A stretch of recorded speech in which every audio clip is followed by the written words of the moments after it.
हे एकदम जबाबदार स्टेटमेंट नाहीये. तुम्ही जर म्हणले बाहेरचा अधिकारी द्यायचा तर मी दुसरं पॉईंट शोधू शकतो. पत्रकार म्हणून मी पण पत्रकार आहे, शिक्षक आहे. असं काही नाही. तुमच्या अधिकारी दुसरं येऊन जर निवेदन घेतो आणि तो जर जबाबदार, मग तुम्ही कुठं असतात?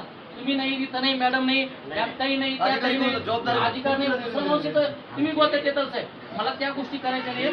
फक्त माझं एकच म्हणणं आलं, आमच्या होळकरशाहीला तुम्ही म्हणलात की इथं तुम्ही वर्गणी जमा करा, वोट आणून द्या, आणि त्या हिशोबाने तुम्हाला सर्वांना सद्बुद्धी देऊ, तुमच्या मनामध्ये चांगले विचार येऊ. फक्त धनगर समाजाच्या पोरांच्या जीवावर 1% राजे यशवंतराव होळकरच्या विद्यार्थ्यांचे कोणाला द्यायचे, कोणाला हे करायचे, ही सद्बुद्धी न येता थोडंसं होळकरशाहीचा विचार ठेवा.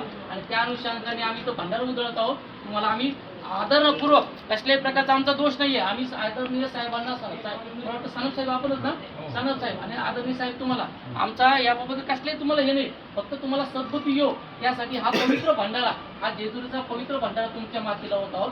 जेणेकेने तुम्हाला होळकरशाहीचा तुम्हाला विसर पडू नये. आणि येणाऱ्या काळामध्ये तुम्ही होळकरशाहीच्या महापुरुषांना तुम्ही सगळं गोष्टीचं हे करून, काही त्यांनी एवढं कार्य केलेले आहे. आणि एक प्रकारे ह्या ऑफिसमध्ये एक प्रकारे तुम्ही होळकरशाहीच्या महापुरुषांचा कसल्या प्रकारे तिटकारा करणार आहे, यासाठी हा भंडारा उधळत आहे.